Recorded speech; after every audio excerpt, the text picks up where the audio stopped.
27 centimetre ഡയമീറ്ററുള്ള ഒരു white plate ഞാനിവിടെ എടുത്ത് വെക്കുകയാണ്.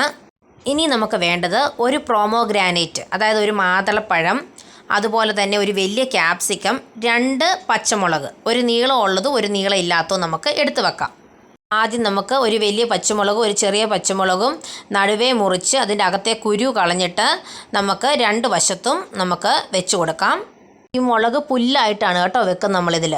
ഇനിയും ക്യാപ്സിക്കം നീളത്തിൽ മുറിച്ചത് നമുക്ക് താഴെ വെച്ച് കൊടുക്കാം. ഈ പുൽത്തകടി കാണിക്കാൻ വേണ്ടിയാണ് നമ്മൾ താഴെ ഇങ്ങനെ ക്യാപ്സിക്കം വെച്ച് കൊടുക്കുന്നത് കേട്ടോ. നമുക്ക് നല്ലതായിട്ടത് ക്യാപ്സിക്കം നീളത്തിൽ അരിഞ്ഞ് വെച്ച് ആ താഴ്ഭാഗം നന്നായിട്ട് നമുക്ക് ഫില്ല് ചെയ്ത് കൊടുക്കാം കേട്ടോ.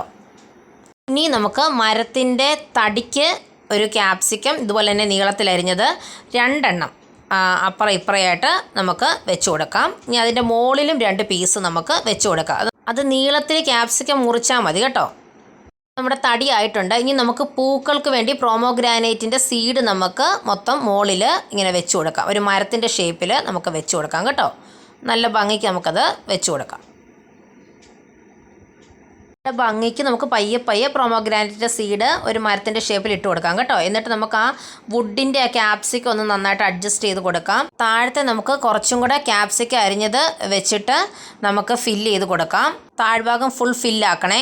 എല്ലാത്തിനും കൂടെ ഒരു ക്യാപ്സിക്കം നീളത്തിൽ അരിഞ്ഞത് മതിയാകും. ഇനി മരത്തിൻ്റെ ബ്രാഞ്ചസിന് വേണ്ടി നമുക്ക് ക്യാപ്സിക്കം തീരെ കുഞ്ഞായിട്ട് അരിഞ്ഞത് വെച്ചിട്ട് നമുക്ക് ബ്രാഞ്ചസ് ഉണ്ടാക്കി കൊടുക്കാം. ഇനി നമ്മുടെ പുല്ലൊക്കെ ഇച്ചിരി താത്തി വെച്ച് എല്ലാം കൂടെ സെറ്റാക്കിയാൽ നമ്മുടെ ട്രീ ഇവിടെ റെഡി ആയിട്ടുണ്ട്.